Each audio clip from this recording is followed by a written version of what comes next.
Hi friends, ఈరోజు నేను sweet chapati బెల్లం చపాతీ ఎలా చేయాలో వీడియోలో చూపిస్తాను. ముందుగా ఒక కప్పు బెల్లంని తురిమి ఈ విధంగా బౌల్లోకి తీసుకోవాలన్నమాట. అలానే ఒక 2-3 యాలకుల పలుకుల్ని నలక్కొట్టి వేసుకోవచ్చు, లేదంటే డైరెక్ట్గా అలా కూడా వేసేసుకోవచ్చు. దాంట్లో కొంచెం వాటర్ పోసుకొని బెల్లం మెల్ట్ అయ్యేదాకా చూసుకోవాలన్నమాట. సో తురిమిన బెల్లం కాబట్టి త్వరగానే మెల్ట్ అయిపోతుంది. కొంచెం హాట్ వాటర్ పోసినా కూడా త్వరగా మెల్ట్ అయిపోతుంది. సో అలా ఒక స్మాల్ హాఫ్ గ్లాస్ వాటర్ పోసి ఆ బెల్లం అంతా కరిగేదాకా ఒక అటు ఇటు తిప్పుకుంటూ ఉండాలి గరిటెతో. సో బెల్లం కరిగిపోయింది. ఇప్పుడు మీరు తీసుకున్న కప్పు బెల్లాన్ని బట్టి ఒక 2 కప్పులు చపాతీ పిండిని వేసుకోవచ్చు అనమాట. సో ఈ విధంగా ముందు కొంచెం పిండిని యాడ్ చేసుకుంటూ ఉండలు లేకుండా గరిటెతో ఆ విధంగా కలుపుకుంటూ ఉండాలి. సో మీరు తీసుకున్న బెల్లం క్వాంటిటీని బట్టి ఆ చపాతీ పిండిని కూడా 2 కప్పుల వరకు తీసుకొని బాగా మిక్స్ చేసుకోవడమేనండి. దోశ బ్యాటర్ని మనం ఎలా మిక్స్ చేస్తామో అలానే ఆ గరిటెతో ఆ బెల్లం లిక్విడ్ వాటర్లో మిక్స్ చేసేసుకోవాలి. సో ఈ విధంగా ఉండలు లేకుండా చేసేసుకోవచ్చు. కొంచెం గట్టిగా ఉంటే ఇంకొంచెం వాటర్ యాడ్ చేసుకోండి, లేదంటే సరిపోతుంది. సో ఈ విధంగా దోశ బ్యాటర్ లాగా ఉండాలన్నమాట. సో ఈ విధంగా మనం బ్యాటర్ని రెడీ చేసుకొని ఒక 10 మినిట్స్ పక్కన పెట్టేసుకోవాలి. సో ఇందులో ఇంక నేను ఏం మిక్స్ చేయలేదండి, ఏం మిక్స్ చేయాల్సిన అవసరం లేదు. కావాలంటే పించ్ ఆఫ్ సాల్ట్ యాడ్ చేసుకోవచ్చు.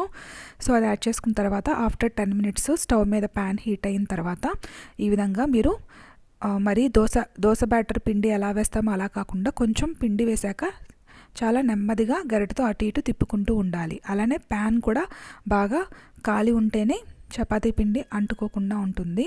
చాలా ఈజీగా వచ్చేస్తాయండి దోశలు ఎలానో చపాతీలు కూడా. ఈ దోశ చపాతీ కూడా బాగా ఈజీగా వచ్చేస్తుంది. చక్కగా గరిటెతో కూడా తిప్పేసుకోవచ్చు. సో అలానే తినడానికి కూడా చాలా టేస్టీగా ఉంటాయి. అప్పుడప్పుడు కిడ్స్కి స్నాక్ టైంలో కానీ లేదా మార్నింగ్ టిఫిన్ టైంలో కానీ ఈ విధంగా చేసి పెట్టచ్చు అనమాట. సో ఈ విధంగా దోశలాగా వేసుకొని దాని మీద కొంచెం ఆయిల్ యాడ్ చేసుకొని సో ఈ విధంగా కాల్చుకుంటే సరిపోతుందండి. వేడిగా వీటిని తింటే చాలా టేస్టీగా ఉంటుంది. ఇవి వేసి ఎక్కువసేపు పక్కన పెట్టేస్తే అంత టేస్ట్ ఉండదన్నమాట. సో ఫ్రెష్గా వేసుకున్నప్పుడే వేడిగా తింటే చాలా టేస్టీగా ఉంటాయి. మీరు ఒట్టివే తినేయచ్చు, లేదంటే ఏదైనా పికిల్ కానీ యాడ్ చేసుకోవచ్చు. నేను కొంచెం టమాటా పచ్చడి యాడ్ చేశాను.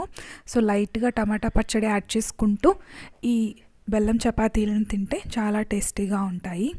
అలానే పొట్ట కూడా లైట్గా ఉంటుంది. మనం చపాతీలు తిన్నప్పుడు పొట్ట హెవీగా అనిపిస్తుంది, కానీ స్వీట్ చపాతీ తింటే చాలా లైట్గా అనిపిస్తుంది అనమాట. సో మా బాబాయ్ అయితే చాలా టేస్టీగా ఉందని చెప్పాడు. ఆ విధంగా కొంచెం పికిల్లో నంచుకుంటూ వేడివే తింటే చాలా టేస్టీగా ఉంటాయి. సో ఫ్రెండ్స్, ఈ రెసిపీ కనుక మీకు నచ్చితే please like and subscribe my channel, and thanks for watching this video.